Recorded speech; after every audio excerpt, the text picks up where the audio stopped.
conhecer. Vou moderar aqui esta conversa. Temos aqui o Sr. António Machado, da Associação dos Inquilinos Lisbonenses, o João Jordão e a outra pessoa cá de vir, pois será apresentada na altura. Eu só quero fazer uma pequena apresentação do tema, que é o seguinte: as necessidades coletivas das sociedades comportam um conjunto de vertentes absolutamente indispensáveis. Saúde, habitação, educação e outras, não é? Portanto, e, em princípio, tem-se pensado que essas funções deveriam ser exercidas pelo Estado. Ora, isso aconteceu durante uma época que acabou há uns tempos com o ingresso em força do neoliberalismo. E, portanto, sendo assim, o Estado desapareceu dessas políticas de caráter social, do cumprimento dessas necessidades coletivas e entregou isto tudo ao mercado. Em Portugal, a questão torna-se mais interessante até. Porquê? Porque aí em meados dos anos 90 ficou bastante claro que havia um processo de desindustrialização em Portugal e que os bancos já não estavam interessados em emprestar dinheiro às empresas, nomeadamente empresas industriais. Eles tinham interesses lá metidos, tinham hipotecas sobre quase todas as empresas industriais e, portanto, eles pensaram: a gente aqui não se governa, temos que criar um outro mercado. E foi nessa altura que surgiu o interesse da banca pela compra da habitação, pelo lançamento de um grande crescimento da construção. É evidente que houve aqui outros parceiros neste negócio, os parceiros do âmbito da construção civil e do imobiliário, porque iam beneficiando da alta dos preços e de todo o desenvolvimento desse mercado. Houve uma parceria também junto deixem-me dizer assim, das máfias partidárias, gestoras das câmaras, aí assim, porque eles entravam no negócio dos alvarás, dos loteamentos e não sei o quê. E houve um outro elemento muito interessante nisto tudo, que foi o Estado. Porquê? Porque o Estado alinhou em tudo isso com a concessão de bonificações, com a concessão de benefícios fiscais e, portanto, tudo isso gerou um movimento, uma bolha, que fez com que o crédito às famílias tenha aumentado desde 1979 310 vezes. Uma coisa impressionante, comparado com o crescimento do PIB. Eu tenho números, depois, se quiserem, digo. Comparado com o crescimento do PIB, comparado com o crescimento, sobretudo, do investimento em Portugal, são coisas que não têm comparação absolutamente nenhuma. Não é? E, portanto, evidente que isto tinha de acabar. Isto tinha de acabar. Porquê? Porque, a determinada altura, os chamados mercados financeiros internacionais começaram a apertar, a partir da bolha do estouro do subprime em 2008, começaram a apertar e os bancos portugueses a financiar. E, portanto, gerou toda esta borbulha que estamos a assistir e que vamos assistir e que vamos sofrer durante muitos e longos anos. Pronto, só mais uma questão, desculpem lá, que era para passar a bola, a minha função não é estar aqui assim a... É que, pois, isto é curioso também pegarmos na Constituição e verificarmos que a Constituição, comparada com a realidade, o artigo 75 e mais uns quantos, refere um conjunto de coisas, depois a gente olha para a realidade e parece que estamos num outro país. Refere que se tem de apoiar as cooperativas de habitação, coisa que não aconteceu, entretanto, não é? Que se deve fomentar a autoconstrução, é mentira, que as autarquias devem promover a habitação social, etc. É falso, tudo isto é falso. Não é? Portanto, de facto, através dos interstícios montados na própria Constituição, aquilo foi completamente torpedeado e, portanto, vivemos hoje na consideração de que a habitação, tal como a educação e a saúde e por aí fora, é objeto de mercado, tudo mercantilizado e que as pessoas não passam apenas de meros consumidores de coisas tão essenciais como essas que eu estive a dizer e outras menos essenciais, como a batata frita ou a Coca-Cola, ou coisa que claro, e para eles é tudo igual. Pronto, eu passava então a palavra a um de vocês, não sei quem ia começar. Posso começar, se calhar, com a minha intervenção mais teórica, se calhar fazer uma intervenção mais prática. Eu basicamente estou a fazer um projeto que eu vou apresentar aqui uma série de ideias. Se vê o microfone. Eu vou apresentar aqui uma série de ideias que mais do que um estudo, mais do que um levantamento empírico das questões com as quais eu trabalho, vou tentar fazer um pequeno enquadramento teórico, que é de certa forma alguns das conclusões a que eu cheguei no meu projeto de investigação. Basicamente o meu projeto de investigação eu pus-me a mim um desafio, que é pegar no conceito do direito à cidade, que é hoje em dia um conceito cada vez mais central no urbanismo, à medida que o urbanismo, em Portugal, mas já se está a constatar isto no centro da Europa há muito tempo, à medida que o urbanismo vai passando cada vez mais do estudo do ambiente construído, cada vez mais a incorporar conceitos políticos, conceitos sociológicos. O conceito do direito à cidade, basicamente, foi um conceito que foi introduzido pelo Henri Lefebvre, pensador francês extremamente importante, fazia parte do Partido Comunista, portanto eu penso que ele foi expulso por ter ideias assim menos convencionais. E o Henri Lefebvre, depois de fazer todo um diagnóstico da evolução histórica das cidades como nós as conhecemos, o Henri Lefebvre propõe este conceito de direito à cidade, mas ainda muito enquadrado, muito centrado na sua visão particular de como as cidades têm evoluído através das décadas. E como é que isso tem acontecido? O Henri Lefebvre começou a sua análise numa época em que a industrialização tinha ainda um peso muito grande sobre a evolução das cidades. E, portanto, ele nota uma coisa, já nos anos 60, o Henri Lefebvre diz uma coisa extremamente importante, que é, ele diz que a própria construção da cidade, portanto, não só a mercantilização dos solos urbanos, mas toda a indústria de construção da cidade e os mecanismos dele associados, estão cada vez mais a fazer uma parte central da economia. Ou seja, ele começa a notar já, nos anos 60, que a construção da cidade não é só uma necessidade que vem como apoio do crescimento demográfico, do crescimento económico, a própria construção da cidade é hoje em dia o motor do crescimento económico e é altamente contraditório.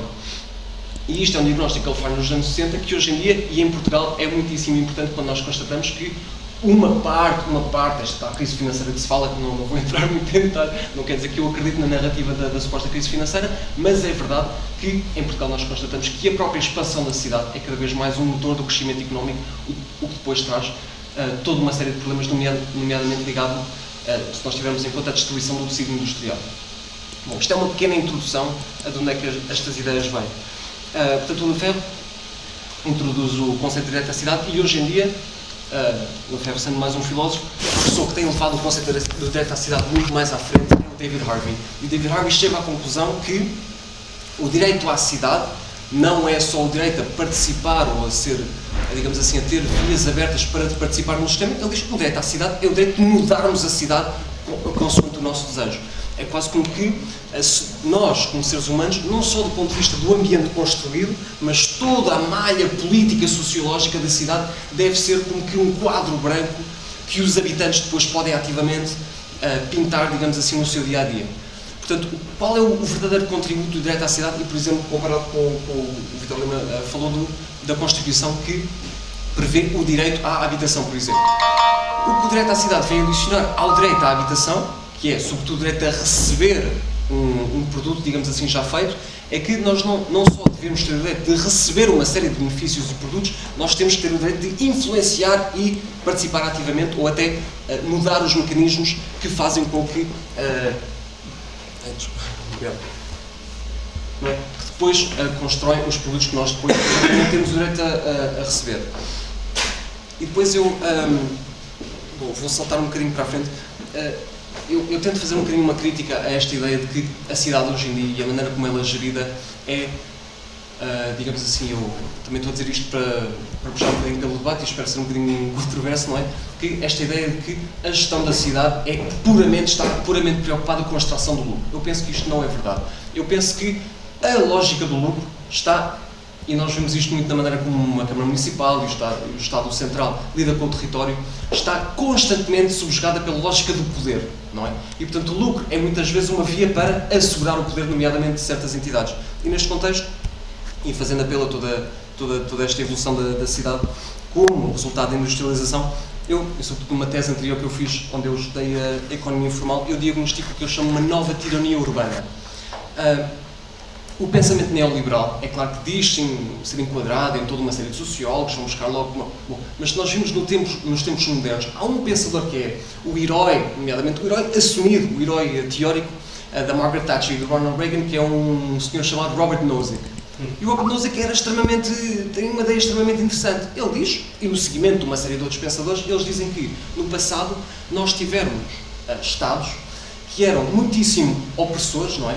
oprimiam a população, eram extremamente negativos porque se preocupavam demasiado com uma gestão ideológica e política. E, portanto, o que nós vamos fazer é vamos relegar, supostamente, o Estado à função de protetor da propriedade privada e como uma entidade que garante que os contratos comerciais são cumpridos, digamos assim. E isto é, neles, obviamente, não é uma receita para proteger os interesses consolidados, talvez a intenção esteja em, mas eles propõem isto como uma fórmula para um Estado que garanta a liberdade política, consciência teórica dos seus cidadãos. Agora, o que nós vemos é que o Nozick e depois todo o resto dos neoliberais, o que eles fizeram foi que construíram todo um mecanismo de controlo que não só é também no seu próprio direito muito opressor, mas que é, às vezes, mais opressor do que os sistemas que nós tivemos antes. Porquê? Porque um Estado que se preocupa maioritariamente com a defesa da propriedade privada vai ter que fazer uma série de outras coisas, vai ter que catalogar a propriedade, quem é que a tem, etc. E por isso é que nós vemos, vou dar um exemplo que pode parecer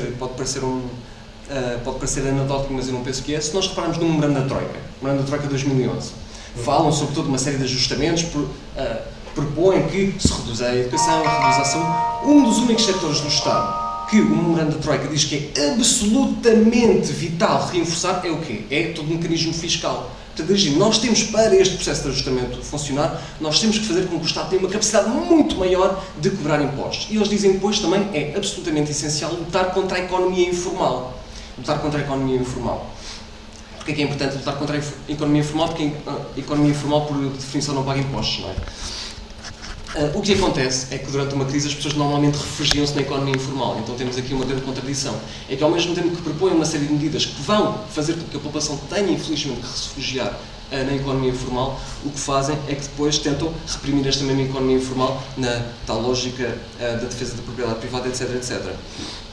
Outro exemplo paradigmático são, não sei se vocês ouviram falar, as hortas urbanas que estão a aparecer um bocadinho por toda a cidade. Algumas são projetos comunitários que têm toda uma teoria política por trás, mas há algumas que são uma reação imediata por uma necessidade do dia-a-dia, não é? Das pessoas pegam em pequenos terrenos aqui e ali, por exemplo, ao pé da IC19, estão a começar a aparecer hortas em todo lado. E o Estado vê claramente estas hortas urbanas como uma ameaça. Até havia há pouco tempo uns artigos a dizerem que estas hortas vão ser, e já estão a começar a ser destruídas, porquê? Porque dizem que é um perigo para a via pública ou uma coisa qualquer. Portanto, eles dizem que as hortas ao pé da autoestrada comprometem a segurança das pessoas que estão a conduzir na autoestrada. Eu não sei exatamente como é que eles demonstraram isto, mas isto é verdade. O outro argumento que eles usam é que os terrenos estão contaminados. Contaminados, claro. Estão contaminados. Diga-se de passagem, isto é uma falácia completa, porque nós temos este conceito de que o terreno urbano está completamente contaminado, como se o terreno rural também já não estivesse completamente contaminado, mas isso é outra história. E depois eu tento explicar estes pequenos exemplos que podem parecer quase caricaturas e podem parecer que não são muito importantes, eu penso que são extremamente importantes. E uma pessoa que explicou isso muito bem foi o Foucault. Ele, quando disse que ele fala de uma nova economia de castigo, ele diz que se nós compararmos os criminosos do século, na Europa, século XV, XVI, XVII, no século XVII e século XVIII, os criminosos ganham um caráter completamente diferente. Quando nós tínhamos criminosos extremamente agressivos, violentos, que tinham toda uma série de atividades criminosas, muitas vezes porque não tinham comida, não tinham capacidade de sobreviver e, portanto, eram pessoas capazes de fazer quase tudo para extrair um lucro imediato. À medida que começa a haver uma produção maior, os criminosos ficam cada vez mais com caráter económico. Portanto, o criminoso que antes estava a dar uma facada numa pessoa para lhe roubar dinheiro para ir comer, é agora um criminoso envolvido em fraude, em atividades económicas muito mais complexas. E, portanto, o Foucault diz que há aqui uma nova economia de castigo que faz com que o poder instituído tenha que também ele que agir de uma maneira muito mais subtil, porque está precisamente a encarar com criminosos também com técnicas muito mais subtis. Ele fala de uma nova economia de castigo. Não é uma nova economia de castigo que é mais subtil para ser mais, digamos assim, mais tolerante para com os criminosos, mas para construir um sistema que é capaz, e ele diz, de distribuir esta justiça, distribuir a punição para todo o grande corpo social de uma maneira mais efetiva. E depois isto é uma ideia importante para eu depois chegar à minha conclusão. Estou mesmo quase a acabar. No meio do estilo, porque é que é importante falar do poder instituído que começa a funcionar de uma maneira cada vez mais subtil? Da mesma maneira que os tais criminosos, do qual o Foucault faz uma caricatura, da mesma maneira que os criminosos são cada vez mais subtis e que resultam numa obrigação quase do poder instituído de mudar as suas táticas, nós vemos também a emergência, sobretudo hoje em dia, de uma nova classe contestatária. O Estado administrativo, digamos assim, do século XVIII é construído numa lógica de gestão de uma população maioritariamente iliterada. Nós vemos no século XVII, XVIII, temos índices de 80%, 90% de imigração. Hoje em dia, essas taxas são muito mais baixas e, portanto, nós vemos uma emergência de toda uma classe no contexto urbano que não só tem carências económicas, políticas, mas também que se sente não só que deve participar, mas sente-se com a legitimidade e com a capacidade de se envolver no dia-a-dia, na maneira como a própria cidade é gerida. E, portanto, depois o desenvolvimento do conceito de direito à cidade está obviamente ligado a isto. Eu estou mesmo quase a acabar e é aqui que eu quero chegar. Porque eu estou a estudar basicamente muito, estou a estudar um estudo centra-se muito à volta da administração local. Porque quando eu falo às pessoas, isto é bastante interessante, quando eu falo às pessoas que, portanto, eu estou a estudar como é que as pessoas podem utilizar a administração local para mudar as suas vidas do dia-a-dia e, portanto, no contexto académico, como no dia-a-dia as pessoas olham para mim e dizem: João, mas tu és absolutamente maluco, porque toda a gente sabe que quando as pessoas querem mudar a sua vida, não é a administração local que vão, não é?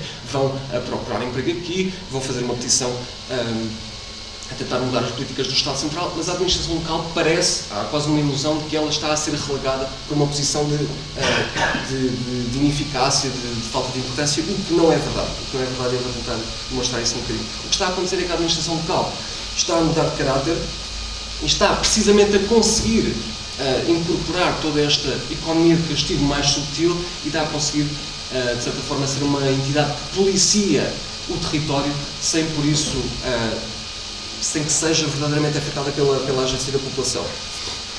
E, portanto, isto é muito por alto, é uma simplificação grosseira, mas eu penso que é interessante. Eu identifico 4 fases da administração local. Não sei se vocês reparem, em Espanha, os presidentes da Câmara Municipal às vezes chamam-se alcaide. O caide é o chefe. Isto aqui também acontecia em Portugal, portanto, no século XII, quando o território, estou a falar maioritariamente de Lisboa, mas de outras cidades, o território não estava completamente consolidado.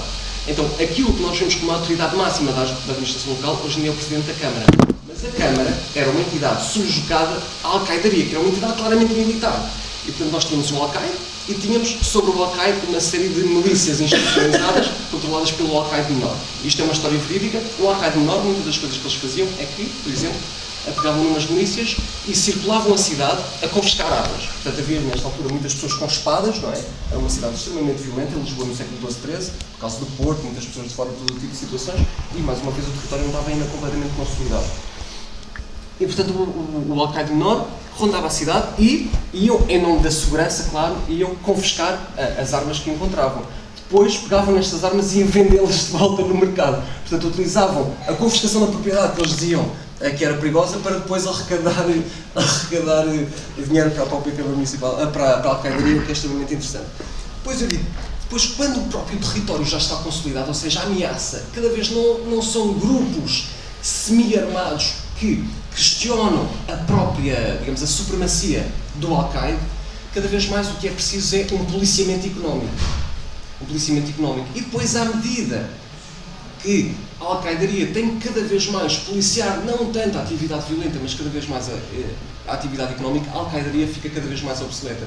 E é uma parte que se encontra, nesta altura, subjugada à alcaidaria, que é a Câmara Municipal, depois fica então este corpo que nós conhecemos hoje, e é isso que eu chamo a transição entre a administração local militar e a administração local administrativa.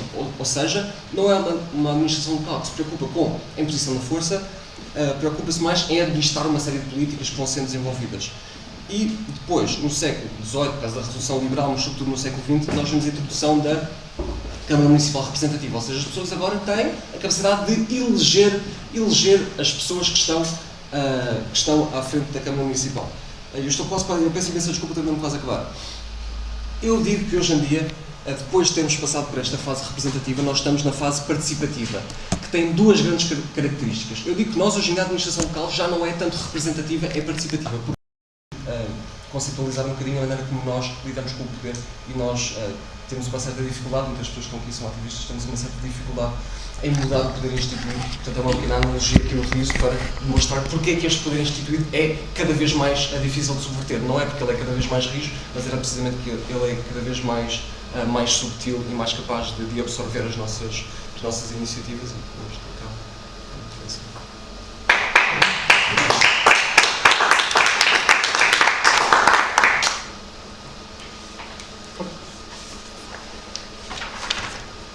Bom, o aquecimento não foi nada bastante interessante. Sim, senhor. Ora bem, vamos começar pelo seguinte.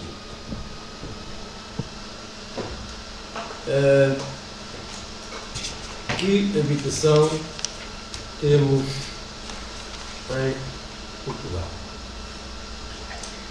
E a última informação que temos é do census de 2011. Aqui há alguns números rápidos para depois tirar algumas ideias.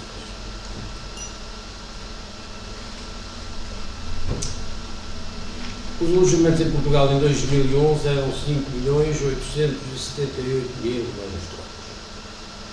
São mais 823.000 do que em 2001, 16%.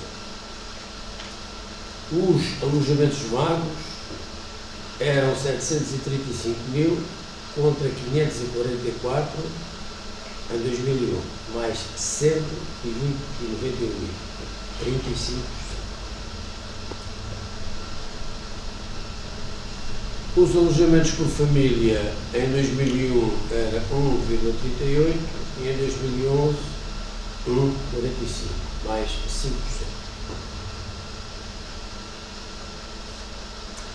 Relativamente à propriedade,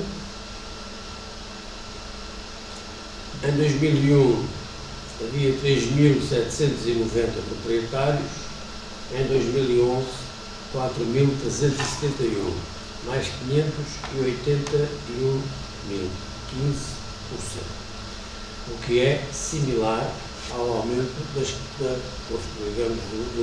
total de alojamentos. Portanto, houve um crescimento paralelo relativamente a construiu-se e colocou-se, foi utilizado. Relativamente ao arrendamento, em 2001 havia 721.000 arrendamentos e em 2011 772.000, mais 52.000, ou seja, 7,2 de diferença. Destes arrendamentos havia contratos celebrados até 1990 e 1990, marca aqui já como disse,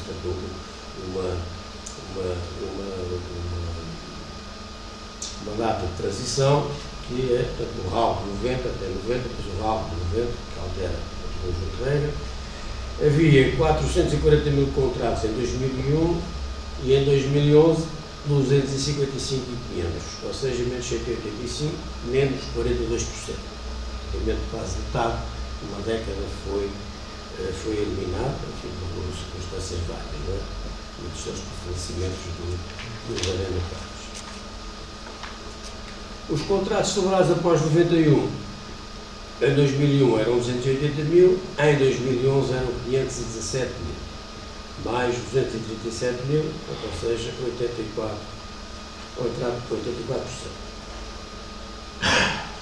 Isto é, digamos, uma caracterização curta sobre a habitação. O census não nos diz um conjunto de coisas que seriam bastante importantes para saber exatamente o terreno que pisamos.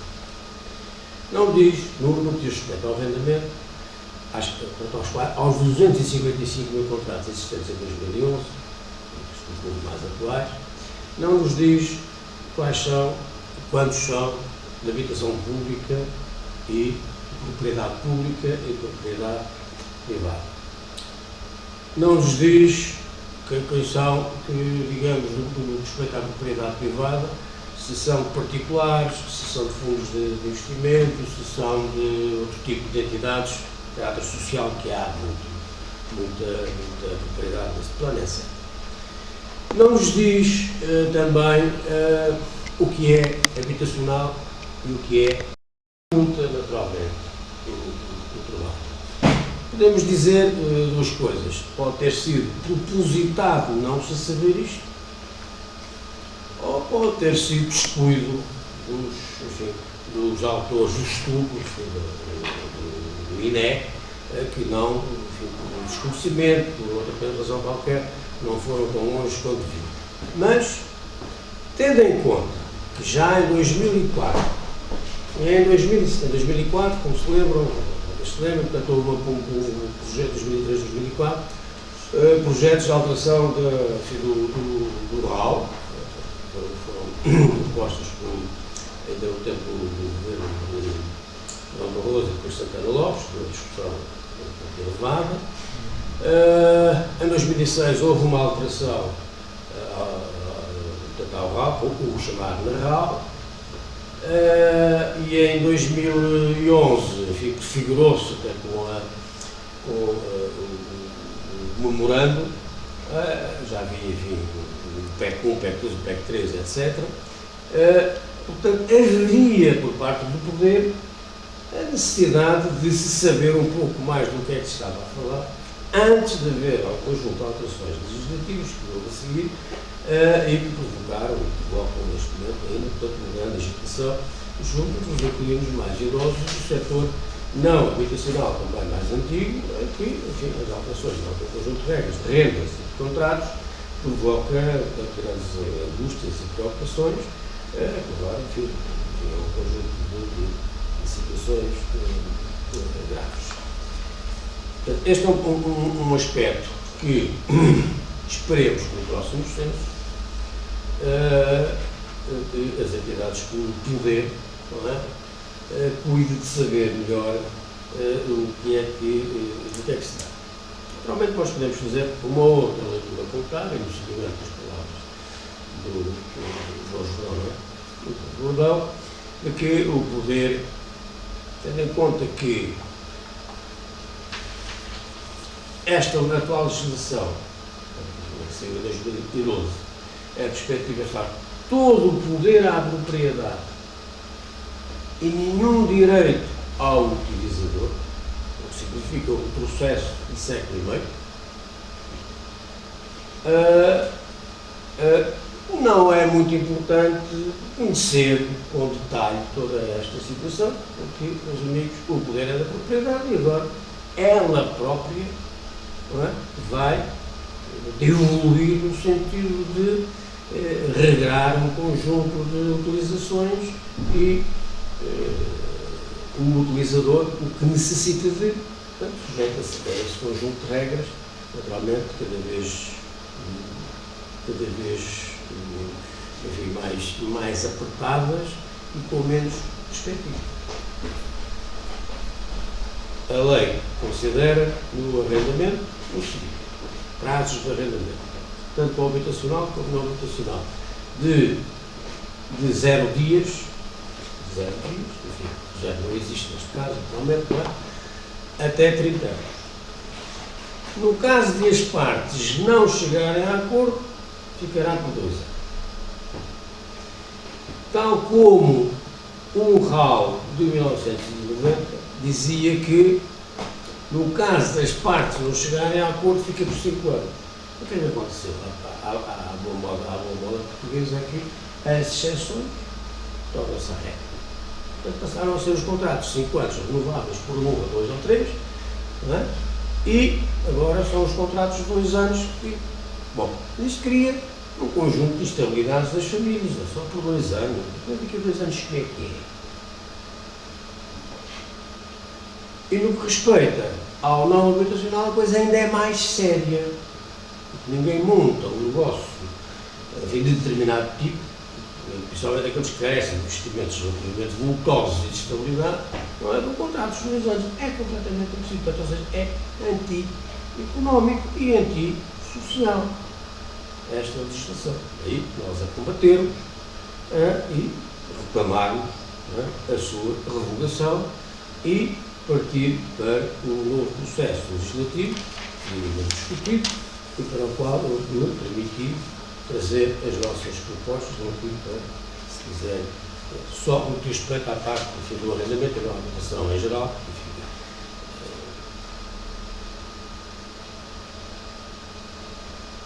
Para o futuro, há uma questão fundamental que está aqui, que foi agora, há um projeto de lei sobre a lei do solo e nós não conhecemos.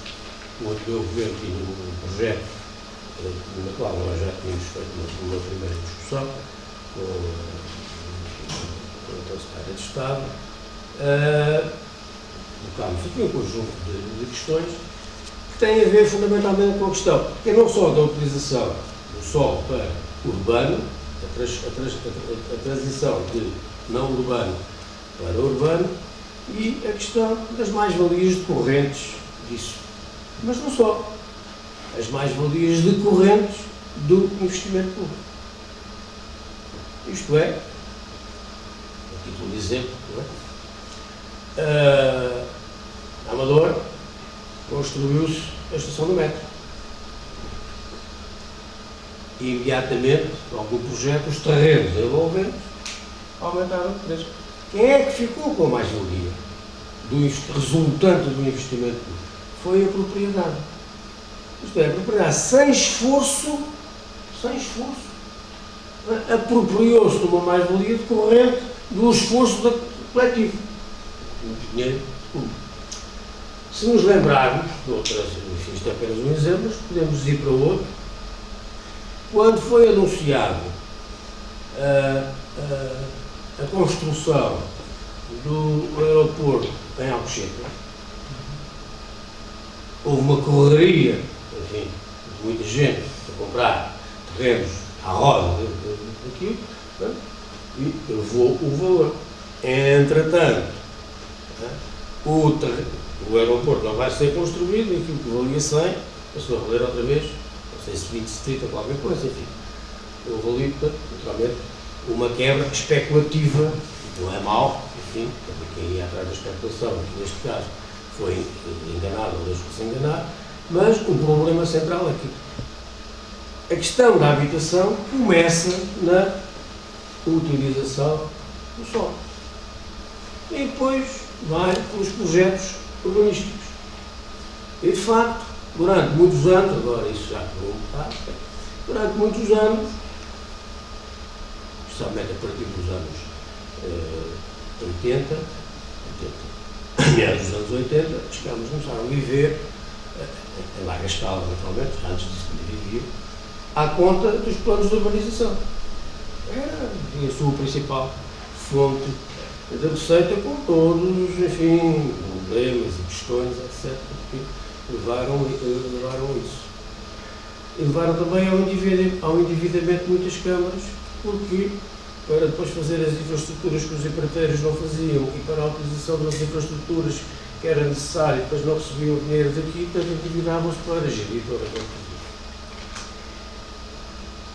E nós, há cerca de 15 anos, ao mínimo 15 anos,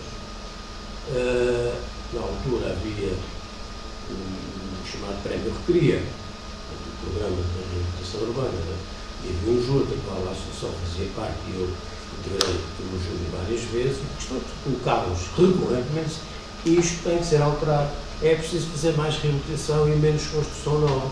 Não é preciso, quando não é necessário, não se justifica e é um crime médio e longo prazo a construção excessiva que se está a fazer, porque o risco de haver novas urbanizações sem utilização é elevado.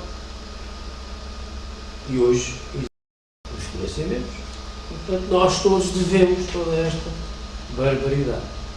E a alegação das obras profundas que vieram a ser certificadas com esta legislação, a nossa Baixa Pombalina tem 7 ou 8, neste momento 7 ou 8 quarteirões praticamente devolutos para construir hotéis.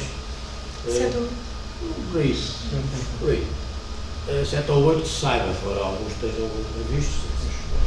Posso dizer, portanto, não é? Isto põe problemas depois de outro tipo. No Rossio temos de um lado a farmácia Estácio e do outro lado a Suíça. Do outro lado a Suíça. São edifícios, um está em reabilitação, o outro está em projeto. O edifício onde está a farmácia Estácio está a ser reabilitado como um hotel. Onde está a Seaside, que é, aliás, da propriedade da Seaside. Naturalmente a farmácia vai ser incluída dali, porque não está de espaço para o hotel. Depois outro tipo de problemas, não é? Para a farmácia, porque não pode mudar para a esquina do lado, por causa das farmácias, etc. Uma grande complicação. Ou seja, na hora da questão da reabilitação, como está a ser feita ou a ser prefigurada, há um conjunto de questões que é a destruição de algum património, enfim, não direi histórico, não sei se é bem exatamente o termo, mas algum património da cidade, a Nossa Estácio, a Suíça, a Livraria Olicipo, a Central da Baixa. Eu fiz datas de reuniões, que na altura era bancário, portanto era lá que nos encontravam para fazer algumas patifarias, boas patifarias de passagem, e aquilo, esse pequeno património. Mas é grave, não é? Ou como se chama, a Associação Recreativa da Rua dos Fanqueiros, também está, o sócio número 1 da Federação Portuguesa das Espetáculos, Culturas e Recreio, também está em risco de encerrar, por causa desta legislação. Ou seja, onde o poder à propriedade questiona ou põe em causa um conjunto de famílias e de atividades que vão empobrecer a cidade. Tudo aquilo que vai acontecer é sério. Nós colocámos já ao município, eu sou presidente da Câmara há uns meses atrás, que isto não podia ser. Uma coisa é a reabilitação urbana, outra coisa é assinar de cruz a reabilitação. É preciso ver o que é que lá está. Isto é interesse para assinar e ver se é possível manter e em que condições. Enfim, os que lá estão têm interesse em continuar, outras condições, quais são as condições, etc. Isto tem que ser, ou deve ser, articulado para evitar um conjunto de barbaridades que aí são boas. Agora, de facto, todo o poder à propriedade, muita alteração vai acontecer na nossa cidade no que diz respeito a isto. Como procurar evitar que um conjunto de situações deste tipo possam vir a acontecer. Naturalmente que é difícil, passa para a questão do poder, não é? O poder que temos é este que lá está, não é outro. Não é? Enfim, podemos todos, ou uma parte de todos, ou alguns, etc., não é? Fazer, tentar, etc., não é? Alterar o conjunto de circunstâncias e até alterar o poder por outro poder qualquer. Mas, enquanto lá estiver este, o que é que podemos ou não podemos fazer, ou devemos ou não devemos fazer, para, enfim, como diz a canção, meter um pauzinho na engrenagem. E daí, enfim, este conjunto de propostas, não é? Tem esse objetivo, que é atrapalhar o poder. É confrontar o poder com questões e coisas concretas que dizem respeito aos cidadãos, no sentido também de procurar que as coisas. Além deste documento, este documento não faz acabar, entregámos também, dia 11 de outubro, um memorando com questões concretas da lei para emendar. A resposta sobre isto foi depois, nós não vamos a princípio emendar nada, porque, enfim, a nossa matriz é esta. Se houver qualquer coisinha, talvez um pouco mais pequena, mas cansada, nós sabemos que no dia em que mudem uma vírgula da lei, não é? Aí, afinal, a lei não presta. Nem que mudem só uma vírgula. Confirma-se que a lei não presta porque vocês puseram a vírgula no sítio errado. Ficamos a imagens excessivas, mas é isto. Portanto, é o jogo, não é? O jogo político, não é? Na qual nós, com a Constituição representativa dos interesses gerais dos utilizadores, não é nesse sentido, mas sim no sentido de alienar a propriedade pública, enfim, passo o termo por vantagens mal colado, como dizer, não é? Que, enfim, para as pessoas que lá vivem,